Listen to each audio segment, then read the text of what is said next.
Yep, I failed. I failed. If it was an academic exam, I would have gotten an F for fail. If you want to know how, if you want to know why and the solution, then keep watching.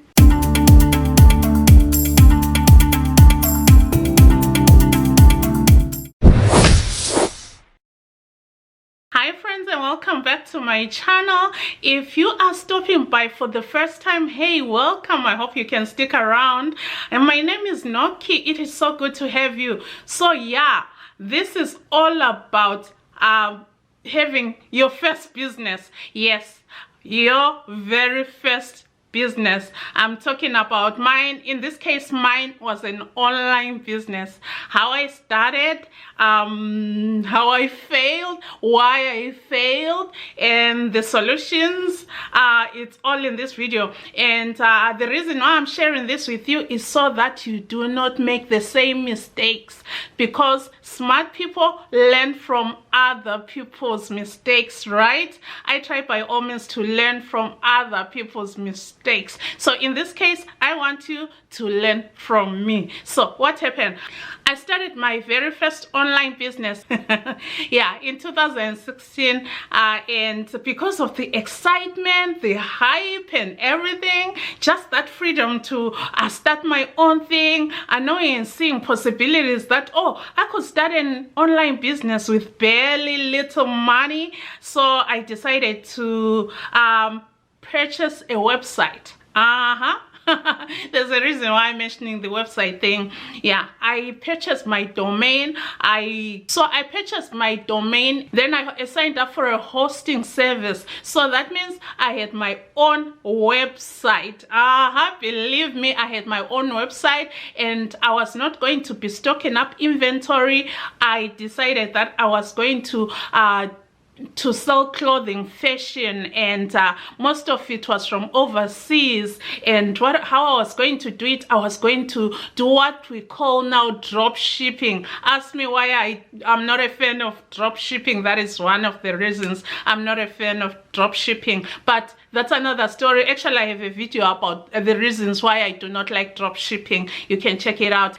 I'm going to leave a link in the description box below of why I do not like drop shipping. Somebody may be saying, what is drop shipping? Drop shipping is when you sell something that you do not have in your position. So you are selling something that is in China or whatever country. Then once your customer pays, you take that money and then you buy the product from the supplier or the manufacturer, and then either they ship it directly to the customer or they ship it to you. In my case, I preferred the product to come to me, and then I would repackage and then send it to the customer. So that's what I was doing. And so I had this going for about a year.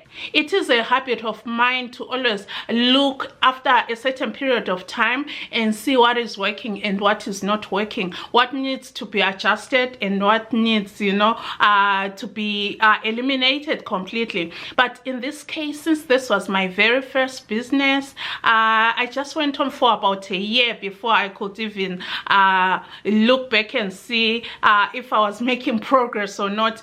Guys, I was not making any progress at all. And at that time, I was so clueless about selling online. All I knew was I was excited. I love fashion and I wanted to have my own thing, and I just wanted to start selling. And that's exactly what I did. I had to maintain the website. I had to list and set up the shipping rates, which I was clueless about. Yeah, I didn't know how to set up shipping rates, so I was just, you know, just going and just doing whatever. And of course, as a result, my shipping rates were extra high. Did I not get sales? Yes, I did, from a few people that I knew who just wanted to support me. Because, you know, guys, no matter what you do, there is going to be that person who is going to support you. There's going to be 2, 3, 4, 5 people who are always going to support you, no matter what kind of crazy business you are running. No matter what a lousy business plan you have, there are those people people, those loyal people who are going to support you. And of course, there are those who just want to check you out. And that's exactly what I was having. I had, I was advertising on my Facebook page and all that. So I had the traffic. And I bet you the traffic was coming from my Facebook page, and they were coming just to check out what I had. Yeah, they were just coming to check it out. Yeah, and they'll check out, and I'll see the traffic and the unique visitors. I'll be like, yeah, I'm having so much traffic, but why am I not selling? Yeah. So anyway, after I reviewed my business model, I discovered that something had to give. And I remember I had to take a trip to Africa, and then when I came back, I said something has to change. Something has to change. And guess what? The thing that I was supposed to have done at the beginning of my business, the first time about a year ago, is what I did when I came back. I started researching how to start an online business. And of course, guess what? The first thing that came up was eBay. So I was like, oh, okay. Before that, like I've said before, I wasn't a fan of eBay. I just had this thing, this mentality, this stigma about eBay. Little did I know that eBay is the way to go. If you are going to start selling online, that is the platform to go to. Yeah, so I did my research, and I checked out how much I needed to pay and all that, and what I needed. And what I found out was there was no reason why I couldn't start selling on eBay instead of paying 200 and something for the hosting of my website, my independent website, which did not have sales. The traffic did not convert, and I just said, these people coming to check out what I had, beautiful things, I had beautiful clothes, but no sales. Not enough to to write home about. So anyway, I decided no, I was going to shut down because the year was up, and I was not going to restart. I was not going to renew the hosting package, and also I just let it expire, and I moved my store to eBay. Oh, did things change? I started learning a lot through eBay. So somebody may ask and say, but what was wrong with your doing your own website? Isn't that a good thing? Yes, it is a good thing to have your own website, but as a startup or as a first-time online reseller, online business owner, I highly do not recommend that you have your own website because there are a number of reasons. You have to buy your domain, you have to pay for hosting and maintain the website and do all the listings and everything, and then you have to drive your own traffic from whatever source to your website, and you have to target people that are going to be people who are going to convert, people who are going to buy your stuff, not your Facebook friends and family who just want to come and check it out and just walk away and say, oh, nice stuff, nice things, nice dresses, nice this, and then they just walk away and not sell. And some people just don't want to support you, which is okay. I mean, you can't be everybody's cup of tea, you know what I'm saying? Yeah, so but what happened with eBay? Well, let me say before I move on to the eBay thing, the thing with having your own website, and you'll say, but these other websites are doing great, and I'm talking about websites like maybe Metro Style, like AHow, or all these websites, even big store name brands.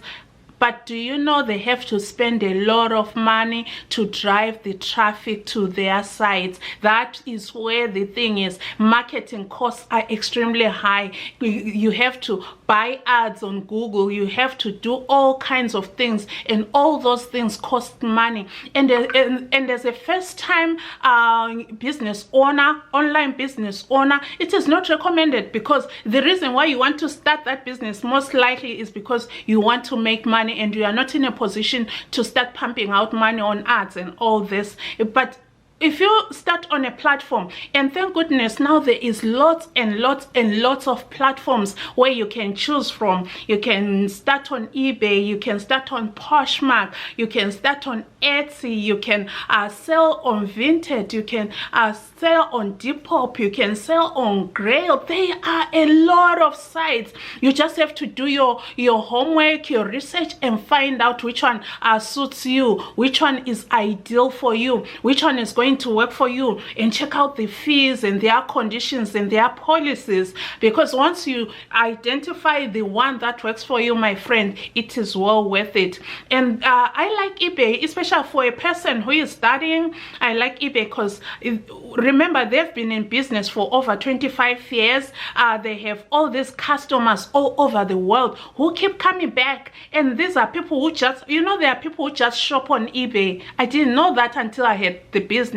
There are people who just shop on eBay, and for me it's like, once I found out and got to understand how eBay works, I was like, wow. And the thing with eBay is, as long as you are sitting and working, you know that, say for example, if you spend the whole day listing, putting up items on your store, you know for sure that you are going to get sales. And the eBay algorithm is so easy to figure out. It's one of those easiest algorithms to kind of figure out.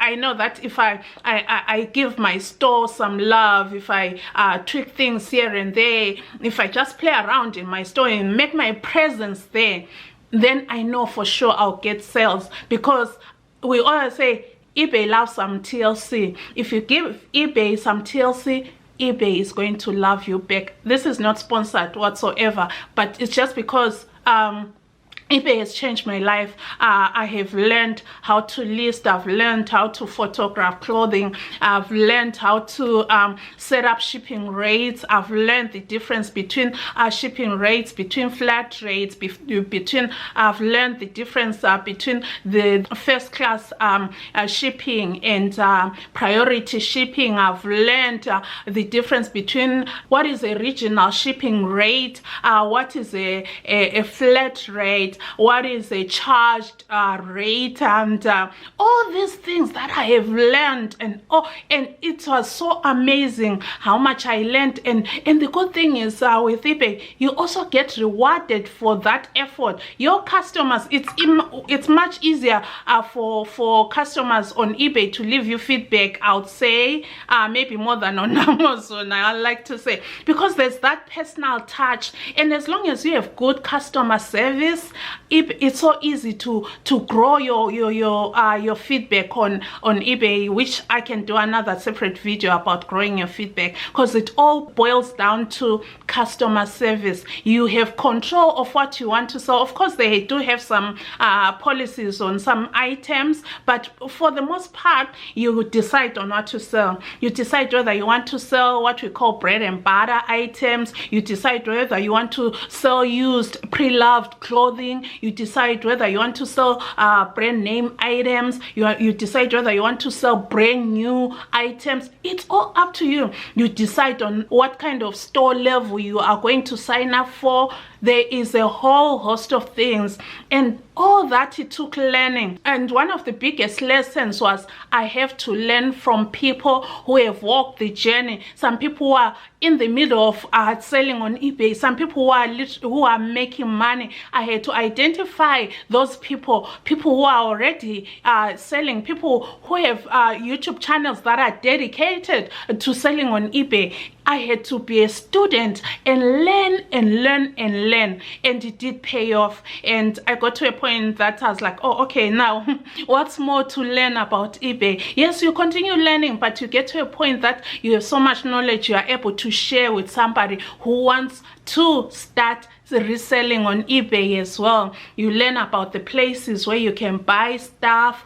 You learn about retail arbitrage. You learn about so you learn so much. But anyway, the question I said, how did I fail? I failed because I signed up for my own website. I had no business signing up for my own website, paying for a domain, and signing up for a hosting service. All those are expensive, and far more expensive than the fees that I pay monthly on eBay, whether it's my store subscription on eBay, even the final value fees, even the promoted rate fees on eBay, they are well worth it, and they don't compare to having your own website and paying for all those fees and still having a very little traffic that is going visiting your store and converting to sales. Those are the reasons. That is the how and the reasons why I fail. The big names, like I've already said, they spend a lot of money on ads. Yes, and with eBay, they have those promoted rates. That's the ad. I just pay that percentage, and I decide what percentage I want to pay them, and then they put whatever item in front of those buyers who are interested in the type of item that I am buying. Remember, their artificial intelligence, their algorithms already know who is looking for what, when. They know the location of the buyers and all that. And with eBay, I get to ship all over the world through the global shipping program, and without even having to fill it, or without even having to do the customs forms. I just ship the items to an eBay fulfillment center. The one nearest to me here is Kentucky, and then they do the paperwork, the repackaging, and then they ship out that item to the customer, to the international buyer, whether it's Canada or Australia or anywhere in Europe or whatever. They do that, and I don't have to deal with any of that. However, I still have to deal with the customer service part, and that's one of my favorite things to do, because I know for sure that I have the feedback that I have right now, which is over 434 at the recording of this video. 100% positive feedback, and I love taking care of my customers, because I always like to put myself in that customer's shoes. Why are they buying this particular item? If it's a plus size or these bigger shoes, they have been looking for their size, they couldn't find it.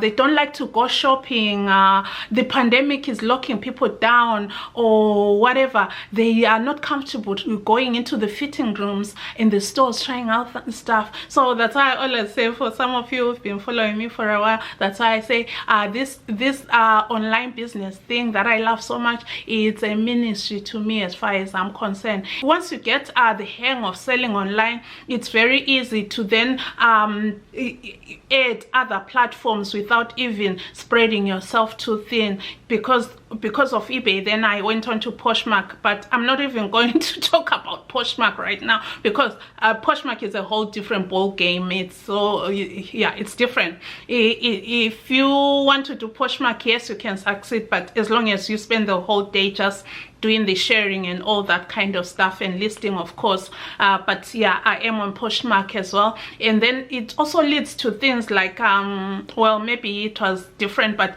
as you sell more and more online, you get to open up your mind and venture into other things. That's why now I have all my journals on Amazon. Yes, I'm going to do a dedicated video on my journals on Amazon, and my print on demand merchandise that's on Etsy.